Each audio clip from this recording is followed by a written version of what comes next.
All right, so let's talk a moment about what a polynomial is. So what is a polynomial? Well, if you watch from the previous days, we talked about a power function, and a power function is in the form of f of x equals k x to some power of p. So k is just some random number. So we're going to say k is an element of the real numbers, and p is an element of the real numbers. And this is a power function. A polynomial is a special power function. It's what we call a subset of power functions. Now the prefix here, poly, means many. So we can actually have many of these. So multiple different terms or nomials.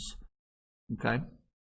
Now what makes it special is because instead of it being a real number, your p being a real number, we can actually write the polynomial for it to be a polynomial. My p is going to have to be greater than 0, and p is an element of my natural numbers. Well, my natural numbers, if you remember, are 1, 2, 3, 4, dot, dot, dot. It's an uncountable set. So it has to be those.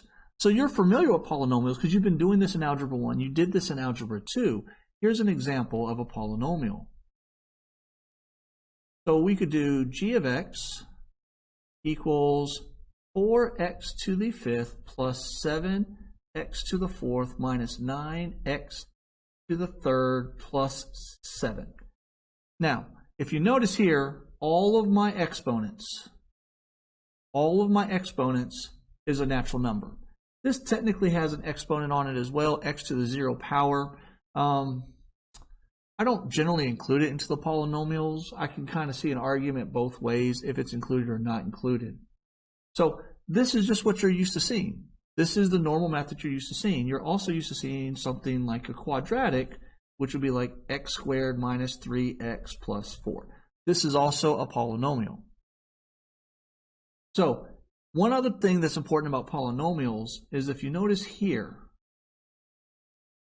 and here, and here, here, in between each of my terms, so this 4x to the 5th is a term, and this 7x to the 4th is a term, is either a plus or a minus. So that's what's going to make it a polynomial. That's how you're going to connect your individual terms, is with a plus or minus in a polynomial. So that's what a polynomial is. Nothing crazy, something you're used to seeing.